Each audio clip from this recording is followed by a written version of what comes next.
I call the honourable member for Perth. Thank you, Madam Speaker, and can I commend the Assistant Minister for bringing forward this road safety report. I think it is important to recognise that there has been a great deal of bipartisanship in this area, that we all recognise that it is a great tragedy to so many Australian families each year that we still have so many deaths on our road. And I do think there has been a very sincerely felt joint commitment from state and federal governments to really try to get on top of these issues and do what we can to reduce this annual carnage that occurs on our roads. And I do concur with many of the conclusions that the Assistant Minister has come forward with today. Of course, we have a slightly different perspective on some of these factors, and there's no doubt that investment in roads and investment in well-designed roads can certainly improve improve the safety of those roads. But I do think it is very important to understand that the research quite clearly shows that investment in public transport, and indeed investment of rail, is indeed even more effective in improving the safety on our roads. And there has been quite some interesting statistics that has come out of the WHO, World Health Organisation, showing that after investment in rail, taking people off the roads, that there has in fact been in a number of cities a marked decline in the amount of road accidents and road fatalities. So I always think that we need to look at these things more holistically than simply focusing on the construction of roads. And I would note that the Assistant Minister made reference to the building of the East-West Link, and I would put it to the Minister that the decision by the Andrews Government to invest indeed in the Metro Link is something that will enable there to be many more trains run on the Melbourne system, and that the increment that can deliver to road safety is likely to be greater than that would have been linked. That would have been generated by the construction of the East-West Link.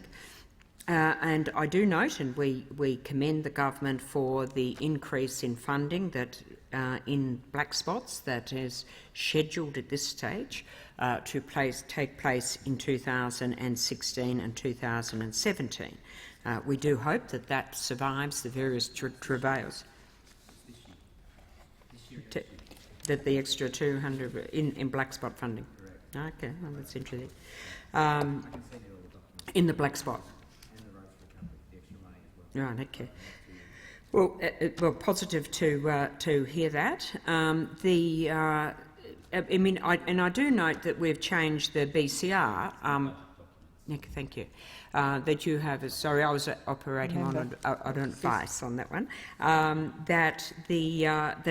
We have changed the BCR ratios for the black spot funding from a 2-to-1 to a 1-to-1. Now, look, we support that, provided that it does not mean that projects that do deliver a 2-to-1 or something in excess of 1.1 are not going to be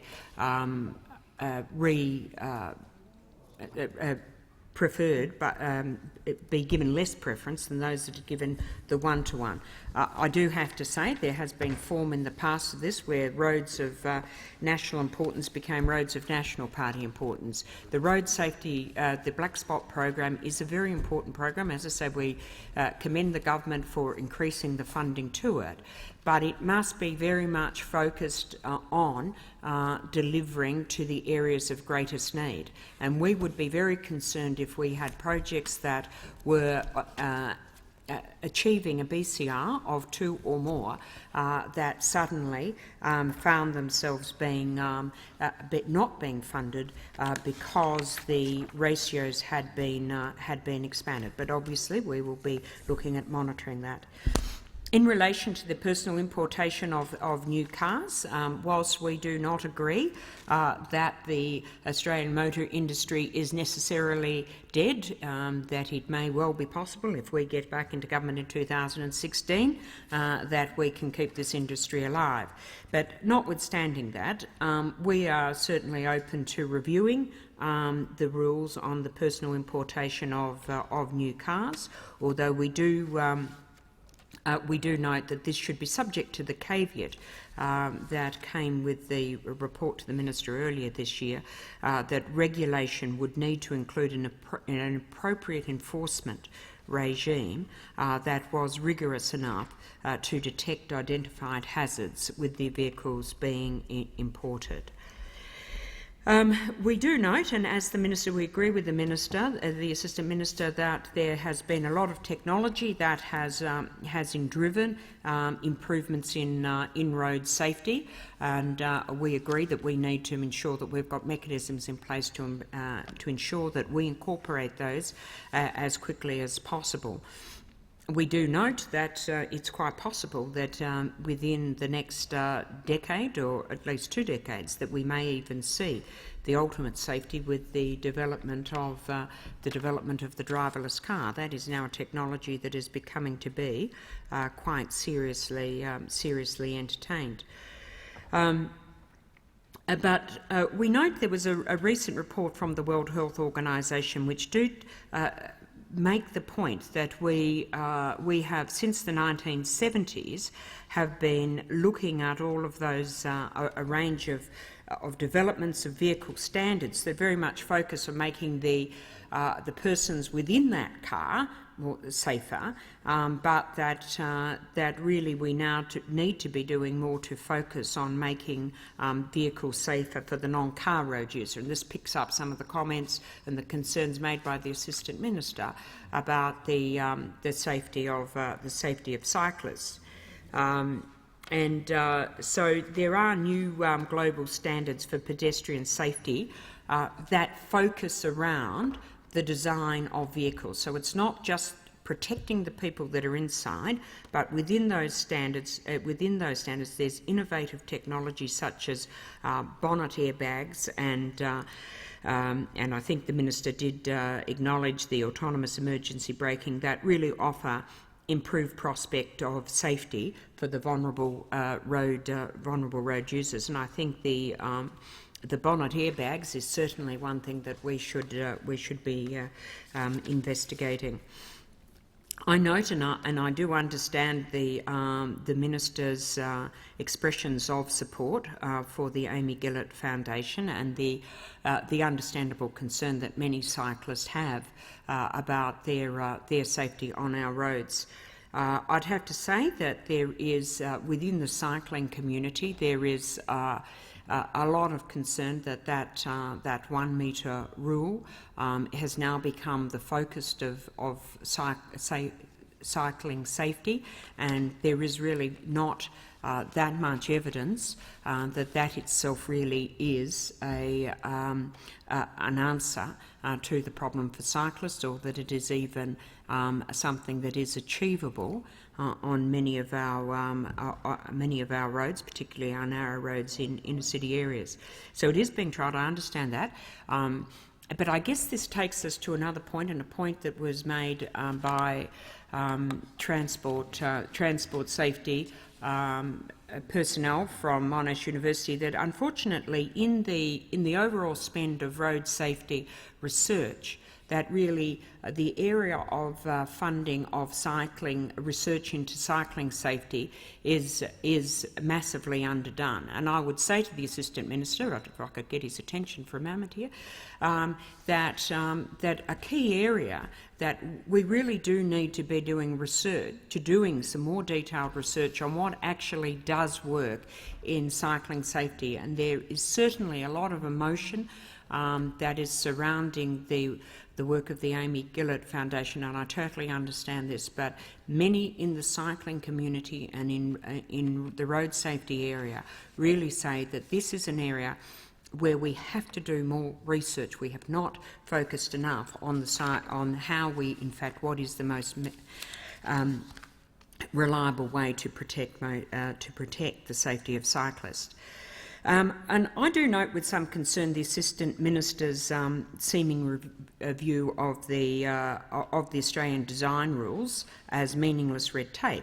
Now, the Minister has said that he wants to harmonise the Australian design rules for vehicles with the UN rules. Now, there's certainly no doubt that there's been a long-term bipartisan government objective to, where possible, to align the ADRs with the UN regulations, and that's gone back to 1999. And we have made significant progress to that.